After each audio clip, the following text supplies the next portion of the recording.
Hey folks, how's it going? Welcome to another live stream, and this time it's a pretty loose topic for this stream. I was going to take a look back at some of my earlier builds that I made when I got into the hobby, and where I made tons of stupid little mistakes. So the background why I started getting into builds was mainly because I was frustrated by not finding proper keycaps for the German ISO DE layout on these popular group buys like Massdrop. And on the other hand, as a German, you're in a very comfortable position when you're looking at vintage keycaps like the Cherry HAD and SAD keycaps, which are pretty readily available, but they won't fit any of the modern keyboard layouts. So there's two things you can do. On the one hand, you can create something like an adapter kit, which is something that I also did in my earlier days of community participation, or you could make your own build and build a layout that is going to work with classic Cherry keycaps. I'm starting, let me grab another build of mine that has done exactly that. So this build was done to put the excellent Cherry SAD caps on it. These are PBD die subs and some colorful GMK ABS double shot mods to spice it up a little bit, and because this split right shift isn't supported by the Cherry die sub keycaps.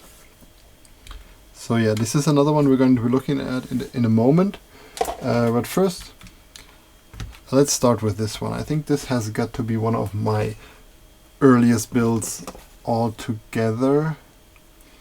I think it was very revolutionary for me to get a hold of this PCB.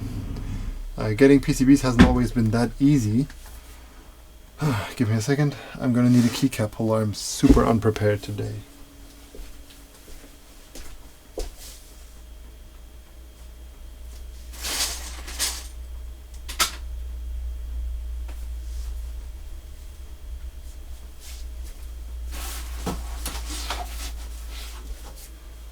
Yeah, I had some community members over last Saturday for a micro meetup where just a handful people got together at my place, and we were just doing some of the stuff that you just don't find time for in a regular meetup, where you're jumping from person to person. And one of these guys has lost my keycap holder.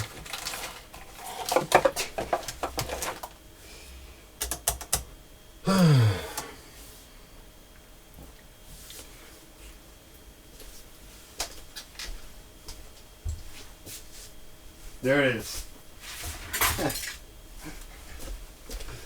Yeah, I added this cord to this keycap holder so I won't lose it. Kind of helped me find it. Okay, so this build, first of all, I put these rubber O-rings under the keycaps to dampen it a little bit. I'm way past that point. I mean, it might be your personal preference, but to me, once I've really gotten used to mechanical keyboards and learned to appreciate them, I totally stopped using rubber O-rings, and I had a ton of O-rings. I thought O-rings were the shit, and I was getting them in all sizes and forms to make sure that I've got the right ones for DSA caps. Like DSA caps are like better equipped with thicker O-rings, and yeah, I was putting these O-rings into everything. And yeah, later found out that it's actually not my personal preference once I really got into the benefits of mechanical keyboards. So as you can see, this build is a classic like Cherry homage layout. We've got the stepped caps lock, we've got the 7-unit spacebar, and we've got the 1.5 unit mods here. The keycaps are partially from a SKIDATA keyboard and partially from the SKIDATA Plus group buy that ran, I think, in 2016, which was one of the most epic group buys that I can remember. Back in these days, actual community members were running group buys, but I also remember that back in these days, Zeal was actually part of this group buy by providing help collecting the funds, I think. So funny story, even back then, Zeal has already been deep in the community, like a few of the active vendors today. Yeah, so this build, yeah, exactly, this has got to be like my earliest or one of my earliest builds. First of all, why am I gonna salvage this one? These caps are far too nice to be put on such a crap build. Second thing, this one was actually a board with the legendary milky white Gateron switches. I don't know if you can see that. So these are the milky white Gateron switches, and I was getting binding from them, the classic. Give me 1 second. I hope I can deal with the heat issues of my computer a bit. Yeah, that's another story I'm going to be talking about later. So yeah, I was getting binding, so what I did is I swapped the very nice milky tops of the Gatorons for black cherry switch tops that I harvested somewhere. Back in these days, getting switches was also a big mystery to me, and I got these milky top Gatorons off amazon.co.uk, a keyboard distribution company from Taiwan, called Cyrus KB, who were the distributor of Vortex keyboards in Europe at that time. They were selling these Gateron sets, and they were actually pretty cheap. I think 28 pounds shipped, which was a great price at this time because it was kind of difficult to get a hold of these caps, of these switches. Later on, I started getting into desoldering and made my own switches. So yeah, this thing is a classic tray mount in a super El Cheapo trash tray, so it doesn't get any cheaper. This is like a classic budget build. I think the PCB and the plate are from one of the Leander N. I don't know how to pronounce it. You know the guy from Norway. Before he started his own shop and made keyboard kits, he was actually running a little, like, very neat little Europe, not EU, Europe-based group buys, and it was actually like one of the few ways for me at that time to get a hold of some nice 60 PCBs. And the PCB I got a hold of was, of course, a very sweet winkeyless B-phase, one of my favorite PCBs at all. Yeah, so I built that with the Gateron switches, and yeah, what happened? Oh yeah, funny thing, I had to actually cut into the case, I think, because of the SMD LEDs, which were hitting these bars here. So that was quite annoying. Let me see if anyone's watching this. Yay, there's a few people. Hey there. Nice to see you. Yeah, so I had to cut into the case here to make sure the PCB fits, and the solder work of this kit is definitely going to be very bad. Back then, when I was still building with my like noob skills. Oh, I haven't put on my gloves. I'm sorry, I haven't put on my gloves. I'm gonna put my gloves on in a moment. Sorry. Yeah, so back then I was a fan of using plate mount switches for these kind of builds, because I thought PCB mount switches were too difficult to push in. So we're gonna have some wonky switches on the bottom row and in all the other slots that are more than one unit potentially. I suppose we're gonna see some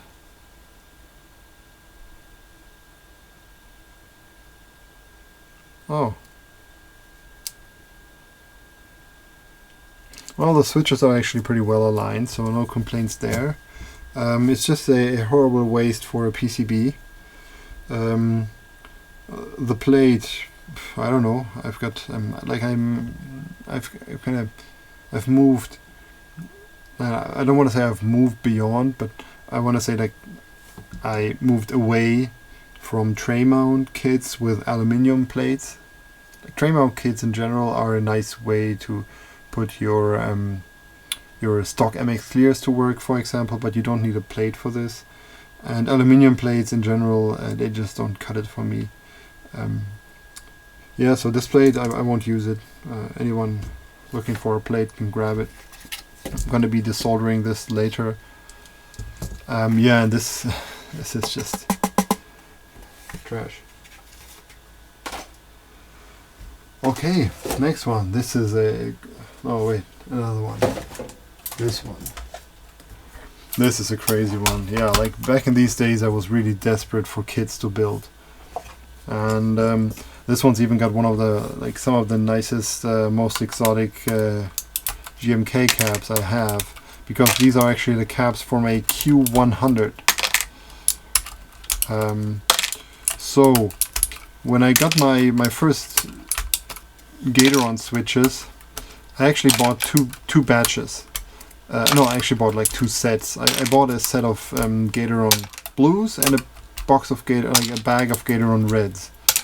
And these are the Gatoron blues that I got on Amazon UK back then. And funny enough, the blues never gave me any binding issues, even though I was using these GMK caps on it. So only the red Gatorons with the milky tops were giving me the binding issues, which makes these Gatoron tops pretty desirable, I would say, because these milky Gatoron tops are probably the closest thing you can find to Nixie switch tops.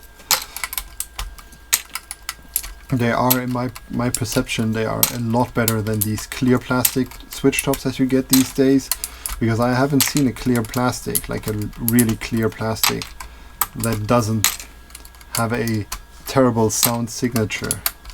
Sound signature is another favorite word of mine when talking about keyboard components and plastic and stuff, because I think it kind of describes best what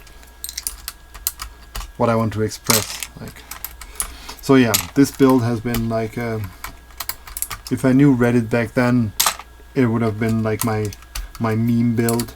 Everything about this board is blue. Even the aluminium plate is blue.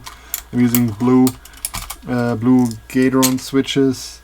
I'm using these blue on white and white on blue keycaps. I think I got them. That's like the keycap. The alphanumerics are from a Q100, and the keycaps, like some of the mods, are from a some are even O-ringed. That's totally me 3 years ago. Oh, the case is terrible as well. It's like one of these cut acrylic cases. I was using the underlight, the RGB underlight LEDs, of course, and they were, believe it or not, they were blue. Oh, one screw is missing. I was probably running out of screws because I wasn't well equipped with these kind of tray mount screws back then. So yeah, this must have been my second or third build ever. I think the stabs aren't even clipped, like unclipped stabs. Oh yeah, totally unclipped stabs. It's very hard to get these orientation issues, like switch orientation issues on camera. Let's see if we can get...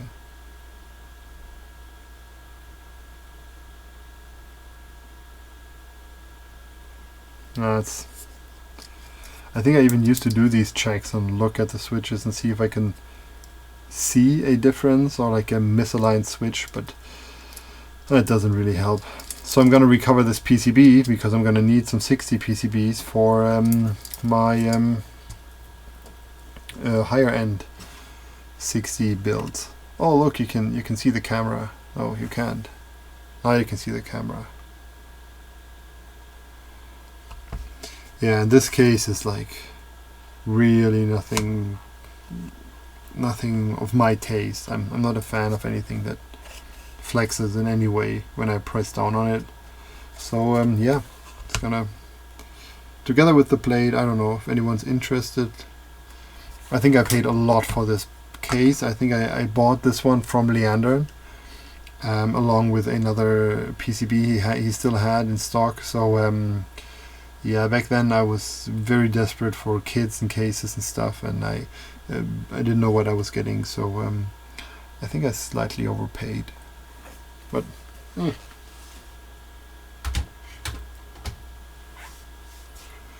okay, next up is this one. This is definitely also one of my earlier builds. And this one is a lot more interesting. I think I've talked about the keycaps before, and like this is a lot deeper down the rabbit hole than the other two kits, because I was already using Cherry SAD keycaps. I was still using rubber O-rings, so forgive me. But I've already started getting into something else. Well, like talking about with the keycaps on, it's much easier to see the alignment issues that we have, and you can see them very well here. See this, the gap you have here, and then the gaps here, and the gap here again. So these three keys are definitely not well seated. Same here. Like, look at these two caps. Just terrible. Gives me shivers. Something I totally want to avoid today in my builds. Like, switches not well seated is so annoying. But yeah, the more I uncover this little kit here, the more you are going to be wondering what in the world went on here.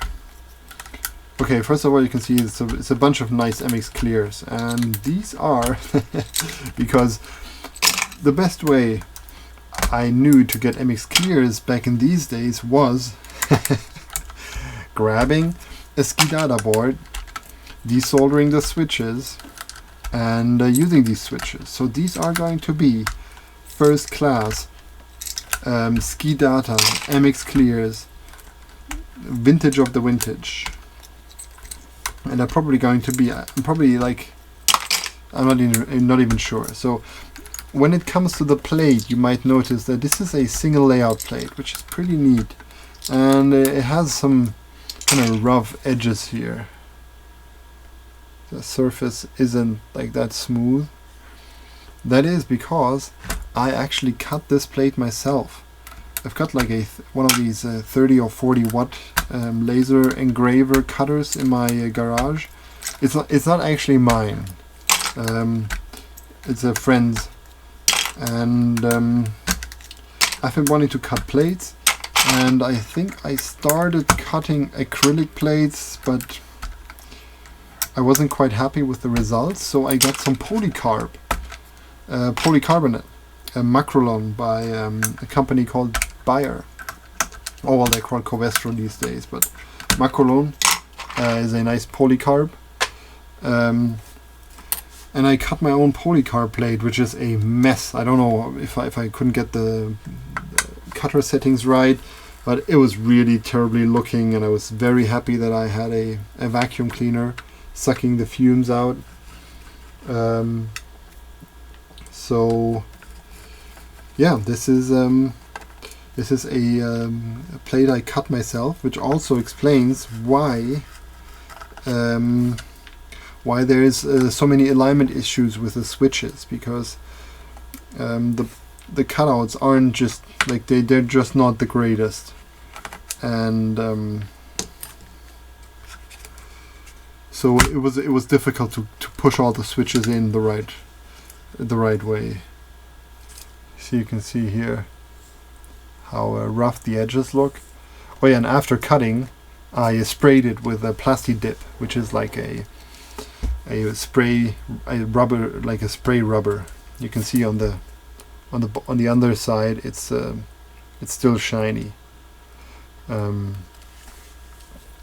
the switches are MX clears, and back then I thought, well, I'm going to turn them into Ergo clears and put whatever lube I have and carefully apply it with a little brush and kind of lube these friction points with white lithium grease. Check that.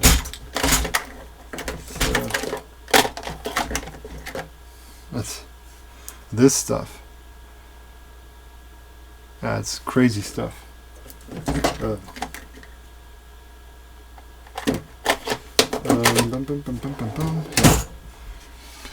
This is actually pretty nice. I might actually put this one in here.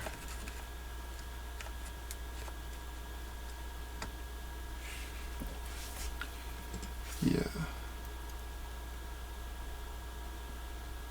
I just couldn't stand the look of this acrylic plate anymore.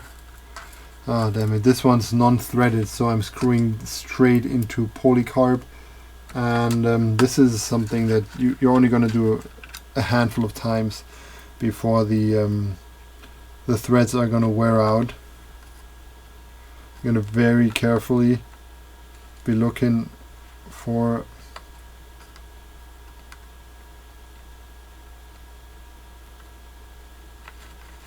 the entry for my screws here, the beginning of the threading, but I think some of the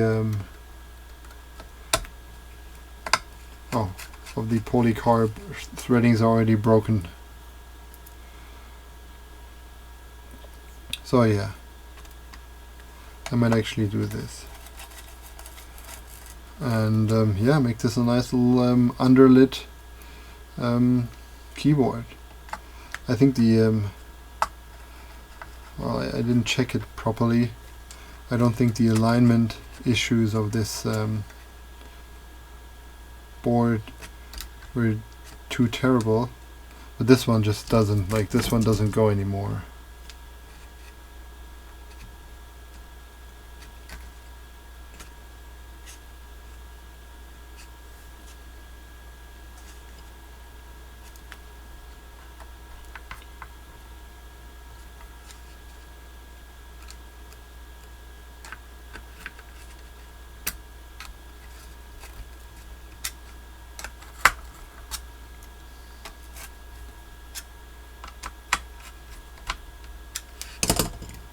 Okay, let's see how this turns out. That might actually be a nice board. So these two are up for desoldering, and there's like one last board. I actually made this is actually part of a build stream, and I don't think it's actually badly built, but actually has quite a nice sound signature. Oh yeah, I remember. Unfortunately, this was a Co-Star stabilizer plate, so this nice build was done with co-star stabilizers. And if I haven't told you before 100 times, I absolutely hate co-star stabilizers. They are the worst. I hate the sound. Yeah. I think this is a very nice case. I'm really fond of these low-profile aluminium cases. I think I got this one off Massdrop for $60 or $80, not sure. By the way, hail Massdrop, our new Geek Hack overlords. Actually quite happy with the outcome. Don't want to step on anyone's toes, but it's a lot better than I expected, or than I feared. Let's put it that way. So yeah, great outcome there. Congratulations to everyone involved in that deal. I'm only like mildly affected since I'm not too active on Geek Hack. Yeah. So my concern about this kit is mostly, first of all, the keycaps are amazing. Oh fuck! And all the stabilizers. Oh yeah. Stupid.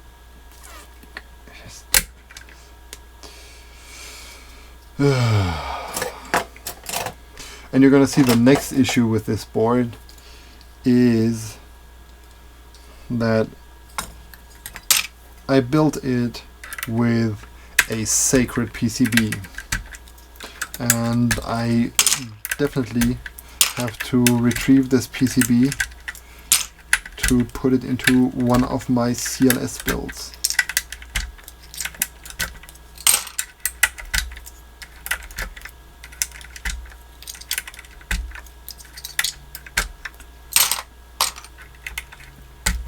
This is also when the moment I realized that I'm going to be building one of the CLSs with an Alps plate. Damn it, I'm going to need a Hazu PCB for that. So I actually don't need this PCB, but I'm still going to desolder this one because I don't want to be a person with a co-star stabilizer. Oh yeah, well, I still have the white foxes and stuff. I'm not going to desolder the white foxes. Like, hey, that would be a step too far. Maybe revisit them one day. I think I built three white foxes and bought another one that's already built, and then bought one from the Kickstarter. So that's a lot of white foxes if you catch my drift. Come on, co-star stabilizers, really. Oh well, I'm going to remove them straight away because this one's going to get desoldered anyway. I don't want this to appear like I'm some brute tearing these stabs out.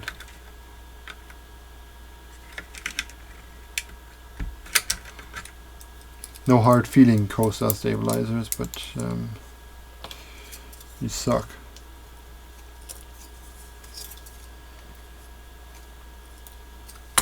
Okay, so no keycaps recaptured, like what do you call that? Re-something.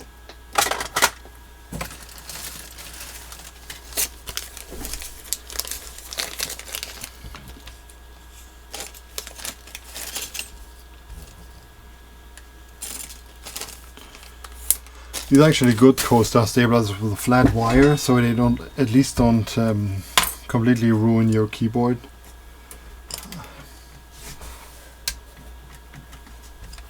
So look at the chat if I'm missing something.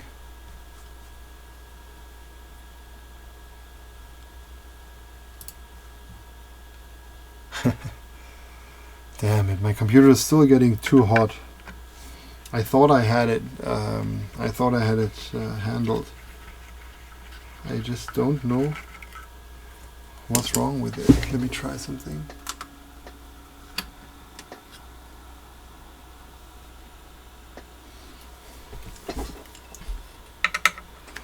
So a very funny story about my streaming PC.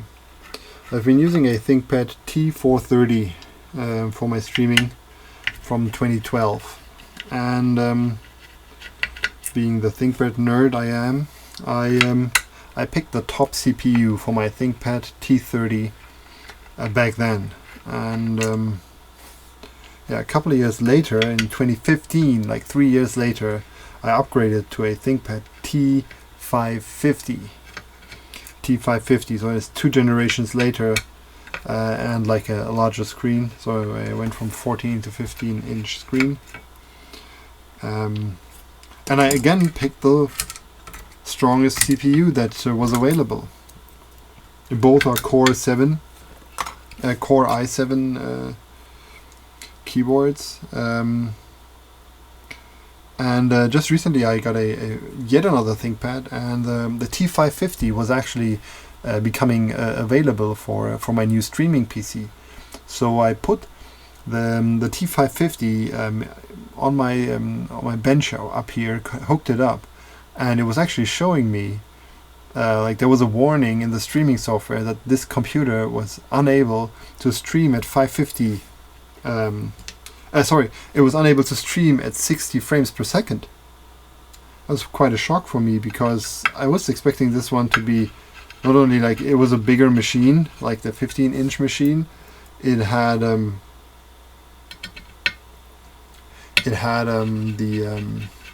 biggest Core i7 CPU, which was 2 generations older. 2 generations ahead of my old CPU, and it turned out that it still wasn't able to deliver the same streaming, encoding, decoding performance as my old T430. So I'm back to running my streams on my T430.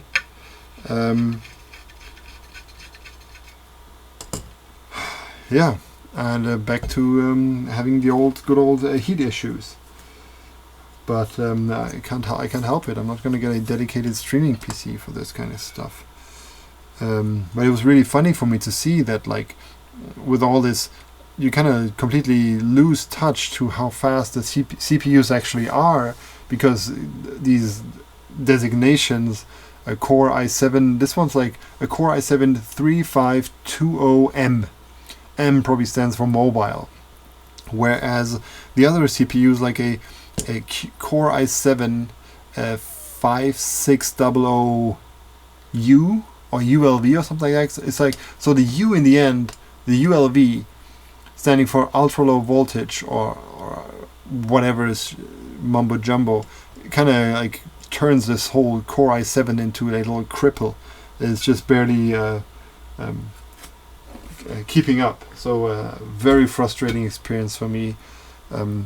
Gone back to streaming on my T430.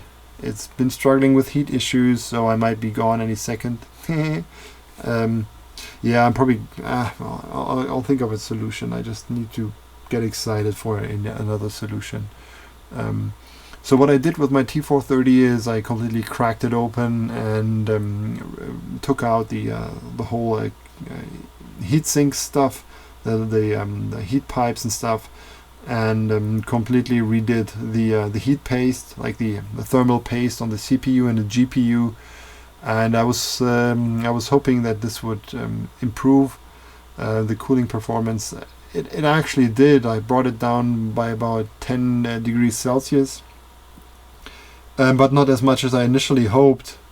I was initially looking at the temperatures, and I was getting something around like 60-70 degrees as opposed to 90-100 degrees before that. So that's not actually what it turns out to be. Like, once I start streaming, more load's gonna put on the CPU, and now we're back at around a couple of 80 degrees, and from what I've read, like a couple of like 85, 80 something degrees is something a CPU Core i7 can operate at for an extended time. So I'm expecting, as long as we keep it in this area, we're gonna be fine. Oh yeah, more news regarding the streaming setup. like now that you've been 35 minutes into the stream, I can just start rambling. I'm looking for a new camera. Like what we've got up here. Let me see if I can grab a mirror or something. Oh, you've seen enough mirror thingy with the one case. Like up there, this is a GoPro. It's actually a GoPro Hero 4. The GoPro Hero 4 Silver, I think, the one with the screen. And I'm using HDMI out, putting it through a capture card, and using it for the streaming. But I'm kind of like, the picture quality looks okay. I don't know. I want something with like an optic. So I'm trying to look at some mirrorless large sensor system cameras, like a mirrorless DSLR, and specifically the Canon M100. And I hope that the HDMI output of this camera is good enough for my purpose, because that way I have like a rather slim case, like a rather slim camera body that I can hang up above my desk here, and still attach like a nice macro optic, like a nice macro lens on it, and get some nice macro shots here and some nice auto-focusing. Yeah, see, this is where the GoPro starts to fade out. I think it does surprisingly well for this size. I mean, this is basically just, the GoPro is basically just like a lens and a sensor, and I'm surprised by how well it does get for my expectation. But yeah, I'm looking if I can step up a little bit there, and improve the quality a bit, zoom in, zoom out, and stuff like that. Yeah, so what we have here now is a nice little death row.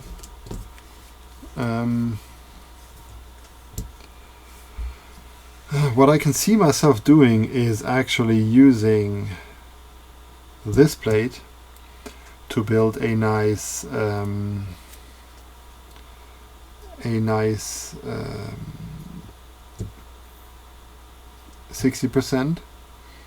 and then use this 60% with this plate, put it into this case. So I still have a nice build for this case here. I'm probably going to be using some nice modded vintage blacks, and these ones I definitely have a bunch of these left, a bunch of this mod batch left that are going to be identically modded.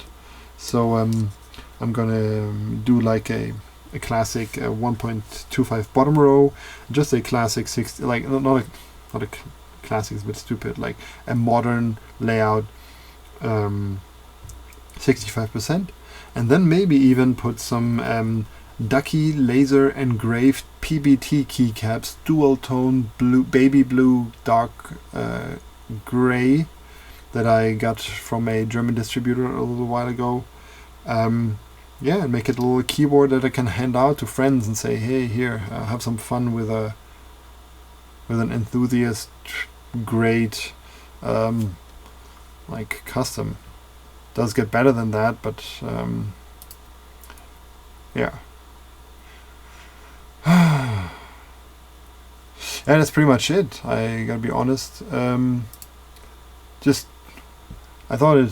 felt like doing a little stream, talking to you guys a little bit, getting some of these keyboards on stream. I've been wanting to do this for a while, show you a bit of my early build history, some of the things that I've done that I look down upon today, but like you can all see now that I've done all the same things myself.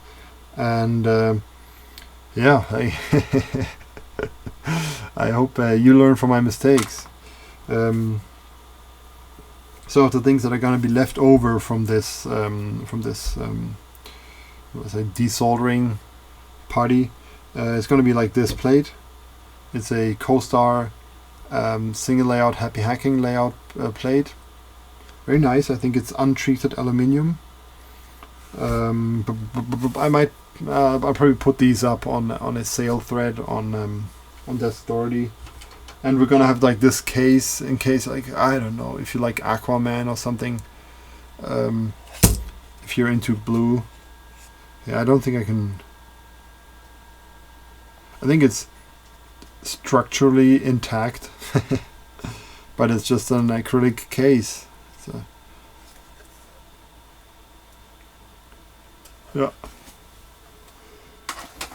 yeah. So things coming up. New camera, hopefully going to be better. More stable stream. I hope replacing that crusty old thermal paste has given me the edge to allow me to keep on streaming without an emergency shutdown of my ThinkPad.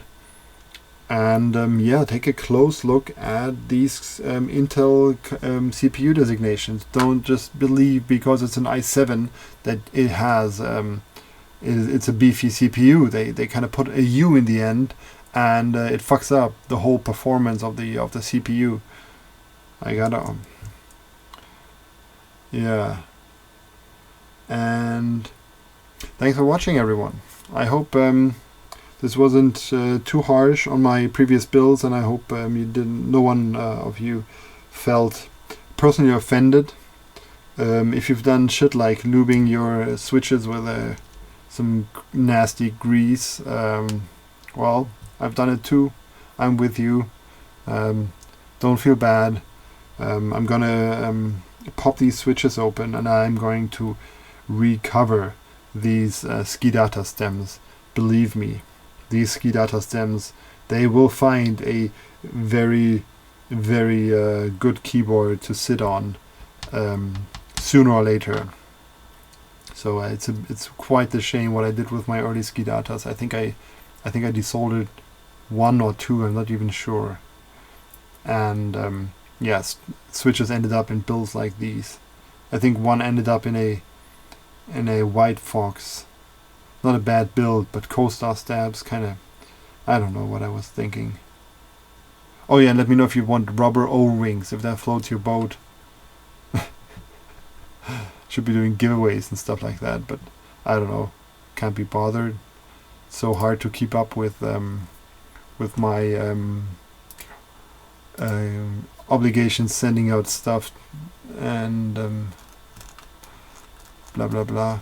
Oh yeah, and one more thing. Now that you've really stuck with me for a very long time, all you Europeans, there is going to be, hopefully very soon, as soon as possible, hopefully, there is going to be a small group buy that I'll be organizing for TX keyboard accessories. This is going to include the legendary and absolutely mandatory switch films. You see them here. These are the like these milky ones, and these are the black ones. You can't see them, but they're there.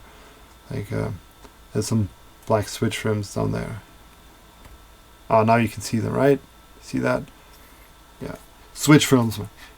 Get your switch films, and then we're going to have some new custom TX springs. I am very excited for these. My expectations are absolutely incredible. I haven't gotten these yet, but I am super confident that Kin has picked great springs for us. So yeah, hopefully we're going to have that as well. Yeah, I'm going to be organizing the group buy for all European buyers. I might offer a SEPA payment. I don't know if you trust me, but there's going to be PayPal and SEPA payment, and I will be wiring the money to Kin directly. He's in China now, and he will be sending the stuff from China. So it's going to be a complicated, it's going to be a little complicated, but yeah, I hope some of you guys are still going to be on board. Oh yeah, and the one thing that's going to be the main attraction of the group of this group buy is going to be the kin bags. You've seen them in the Life Zone, the LZ group buys. You've seen them as the container for all the latest TX keyboards.